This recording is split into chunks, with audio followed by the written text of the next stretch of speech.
이슈 또 이슈 정순영 기자와 함께합니다. 박근혜 대통령이 21일 신임 국무총리 후보자로 황교안 법무부 장관을 내정했다고요? 네, 그렇습니다. 사실 이 황교안 장관은 이 박근혜 대통령과 아주 소통이 잘 되는 그런 인사로 알려져 있었었는데요. 사실 청와대 인사가 있을 때마다 계속해서 이름이 거론된 것이 사실이었습니다. 네. 하지만 계속해서 다른 인물들이 발탁이 되면서 좀 의아점을 남기기도 했는데 알고 보니까 국무총리로 쓰기 위해서 아껴뒀지 않았느냐 네. 이런 판단도 해볼 수가 있을 것 같은데요.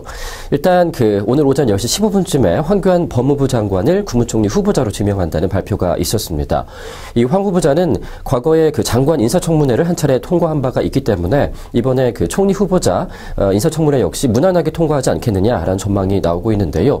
따라서 야당은 2년 전에 장관 청문회 당시 있었던 쟁점들을 다시 한번 끌어내서 이번 총리 인사청문회에서 다시 쟁점화하지 않을까라는 전망이 나오고 있습니다. 네, 이미 이 법무부 장관에 내정될 당시 청문회를 거친 바가 있기 때문에 이번 청문회 통과도 큰 문제가 없을 것이라는 관측이 나오고 있는데요. 이 청문회의 쟁점은 어떤 것들이 있나요?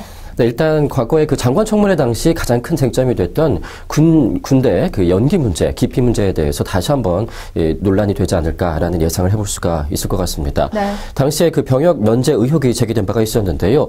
대학생 당시 3년 동안 병역을 연기를 했었습니다.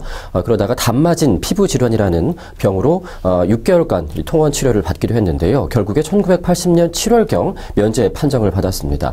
이 밖에도 또 전관예우 논란도 예상이 되는데 2011년 1년 5개월 동안 퇴임 후에 약 15억 9천여만 원의 그런 수임료를 받아온 것으로 알려졌습니다. 정말 어마어마한 돈을 받았기 때문에 네.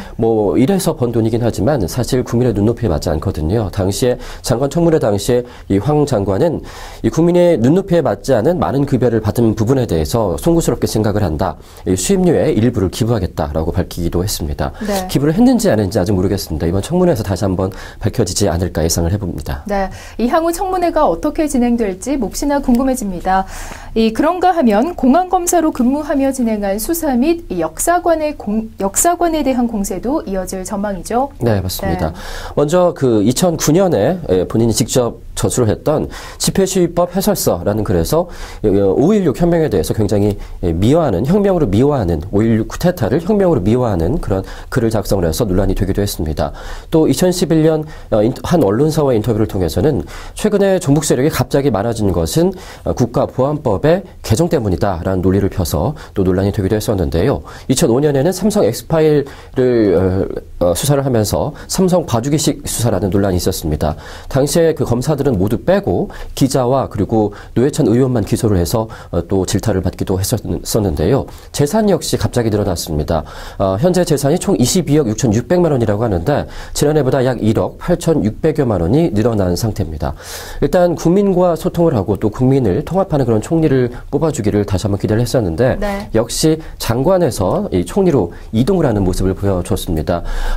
장관 청문회는 무사히 통과를 했지만 이번 총리 후보자는 만만치가 않을 것 같은데요. 이번 청문회 아주 꼼꼼하게 진행을 하고 또 국민 역시 아주 매사운 눈으로 지켜봐야 될 것 같다는 생각이 듭니다. 네, 이 박근혜 대통령의 불통 대통령 이미지 또 공안정부라는 단점을 보완해 줄 수 있는 인사인지 수첩 인사에서 벗어날 수 있을지 더욱더 관심이 모아지고 있습니다.